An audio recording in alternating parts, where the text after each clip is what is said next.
আসসালামু আলাইকুম। পাওয়ার presents power pack অ্যানালিসিসে সকলকে আমন্ত্রণ।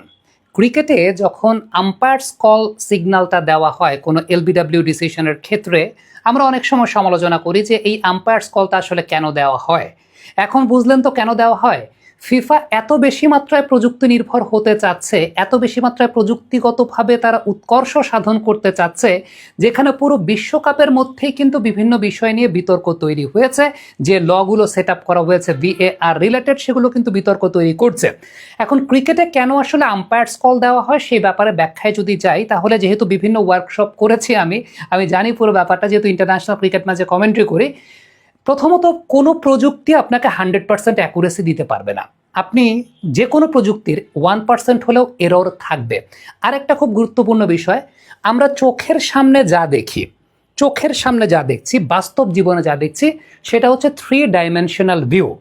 আর আমরা পর্দায় বা এই যে টেলিভিশনে আপনি যখন আমাকে দেখছেন, আমার হাতটাকে যেখানে দেখছেন, আসলে আপনি যেখানে আমার হাতটাকে দেখছেন সেখানে না, একটু ভিন্ন জায়গায়। এটাকে বলা হয় 2 ডাইমেনশনাল। সো এই যে একটা 1 ডাইমেনশনাল পার্থক্যের জায়গাটা থাকে, এই কারণেই ক্রিকেটে আম্পায়ারের ইনস্টিংক্টকে গুরুত্ব দেওয়া হয়, আম্পায়ারের সিদ্ধান্তকে অনেক বেশি মাত্রায় গুরুত্ব দেওয়া হয়। যে কারণেই ক্রিকেটে এই আম্পায়ার্স কলটাকে আসলে এই জায়গাটায় অ্যাপ্লাই করা হয়।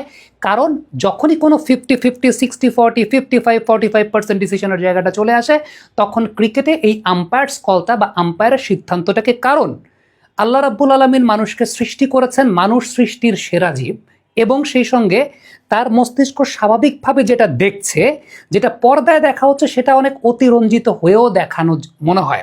আমি একটা খুব সিম্পল এক্সাম্পল দিই। আমার মুখের ভেতরে একটা সিস্ট আছে। এই সিস্টটা আমি যখন নর্মালি দেখি তখন একরকমভাবে দেখা যায়। এইটাকে যখন ছবি তুলে আমি ডাক্তারের কাছে দেখাই, তখন সেটাকে অনেক ভয়ঙ্কর মনে হয়। কিন্তু বাস্তবে যখন ডাক্তার আবার দেখেন, তখন বিষয়টাকে সেরকম লাগে না।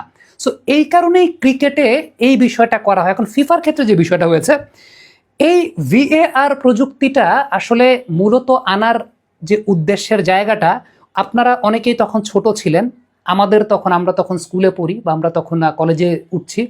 2010 বিশ্বকাপের সময় ফ্র্যাঙ্ক ল্যাম্পার্ডের একটা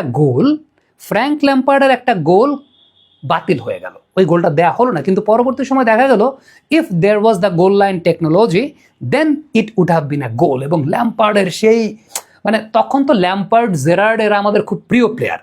ল্যাম্পার্ডের ওই গোলটার পর থেকে ভিএআর নিয়ে অনেক কথাবার্তা হলো। এবং আমি যখন ইঞ্জিনিয়ারিংয়ে ভর্তি হই, আমার তখন ফার্স্ট সেমিস্টারে আমার প্রথম প্রজেক্ট প্রেজেন্টেশন ছিল এই ভিডিও অ্যাসিস্ট্যান্ট রেফারি আসলে পরবর্তী সময় কি করতে পারে এই ল্যাম্পার্ডের এই জায়গাটা নিয়ে। সমস্যার জায়গাটা হচ্ছে, এখন মানে ফিফা প্রযুক্তির উপর এত বেশি ডিপেন্ডেড যে মাঠে রেফারি যে সিদ্ধান্ত দিচ্ছেন, এইটা 30 সেকেন্ড, 40 সেকেন্ড, 50 সেকেন্ড পরে আবার ভিডিও অ্যাসিস্ট্যান্ট রেফারি তারা আবার এটাকে রিওয়াইন্ড করে তারা আবার সেটার জন্য একটা বাড়তি অন্য একটা সিদ্ধান্ত দিচ্ছেন। পুরো ম্যাচের মোমেন্টাম পাল্টে যাচ্ছে এটার জন্য। এখন ওই যে একটা বিষয় বললাম, জাস্ট আমি একটা সিম্পল কথা বলি।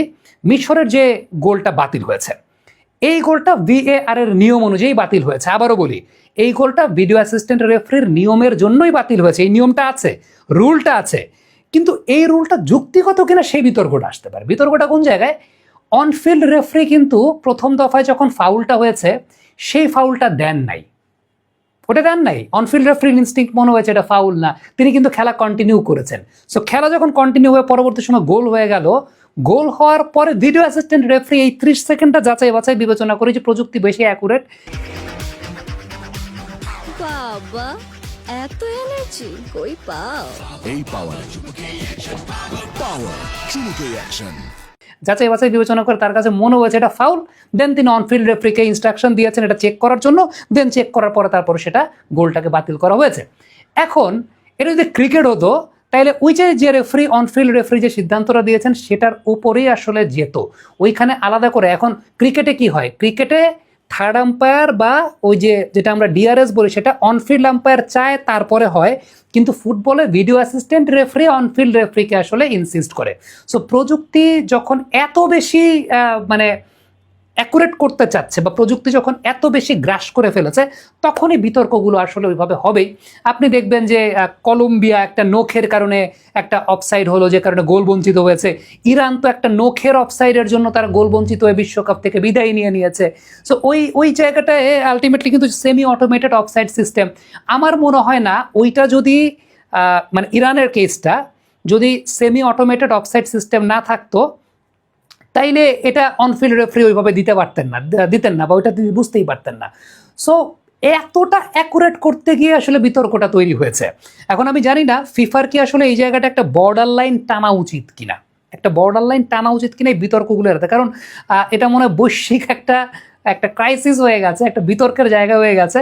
সেই জায়গাটায় ক্রিকেটে কেন সত্যি কথা বলতে আম্পায়ার্স কল দেওয়া হয় এটার কারণটা বললাম। আরেকটা ব্যাপার বলি, সেটা হচ্ছে ক্রিকেটও ইদানিংকালে ফিফার মতো করার চেষ্টা করছে। আগে একটা বিষয় খেয়াল করবেন যে সফট সিগন্যাল বলে একটা বিষয় ছিল, কোনো একটা ক্যাচ নিয়ে কোনো একটা কন্ট্রোভার্সি তৈরি হলে অনফিল্ড আম্পায়ার প্রথমে একটা সফট সিগন্যাল দিতেন, তারপর তৃতীয় আম্পায়ারের কাছে যেতেন। তৃতীয় আম্পায়ার তার কাছে যদি 100% কনক্লুসিভ এভিডেন্স না থাকে তাইলে অনফিল্ড আম্পায়ারের সফট সিগন্যালের উপরই যেতেন। এখন বর্তমান সময়ে প্রযুক্তি নির্ভরতা বাড়াতে সফট সিগন্যালটাকে বাতিল করা হয়েছে, উইচ ইজ রং। এটা আসলে ভুল ক্রিকেটের। কারণটা আমি বলি, দ্য গ্রেট টনি গ্রেগ তিনি একবার একটা এক্সপেরিমেন্ট করেছিলেন 1976 বা 77, আমি বছরটা ভুল হতে পারি। ওইখানে তিনি একটা ক্যাচ নিয়েছিলেন মাটিতে পড়া অবস্থায়, মানে মাটির কাছাকাছি জায়গায় একটা ক্যাচ নিয়েছিলেন। তিনি জানতেন যে তিনি ক্যাচ নিয়েছেন, কিন্তু যখন ক্যামেরার বিভিন্ন অ্যাঙ্গেলে তিনি দেখছিলেন তখন মনে হচ্ছিল যে বল মনে হয় মাটিতে ড্রপ খেয়েছে, কিন্তু তিনি জানতেন যে এটা ক্যাচ নেওয়া হয়েছে পরিপূর্ণভাবে, কিন্তু ক্যামেরা অ্যাঙ্গেল শো করছে বল মাটিতে ড্রপ খাচ্ছে। তখনই টনি গ্রেগ এই বিষয়টা ফক্স স্পোর্টসকে জানিয়েছিলেন যে এই 3 ডাইমেনশনাল এবং 2 ডাইমেনশনালের মধ্যে একটা 1 ডাইমেনশনাল পার্থক্য থাকে। সো অনফিল্ড আম্পায়ারের সিদ্ধান্তটাই আসলে প্রায়োরিটিতে থাকা উচিত। সো ঠিক তেমনিভাবে অনফিল্ড রেফারির সিদ্ধান্তটাই প্রায়োরিটিতে থাকা উচিত। ফিফাকে এরকম কোনো প্রোটোকলে যাবে কি যাবে না জানি না, বাট ডেফিনেটলি বিতর্ক তো সৃষ্টি করছে। দর্শক, আপনাদের কাছ থেকে মন্তব্য মতামত জানতে চাই, লিখে পাঠাবেন।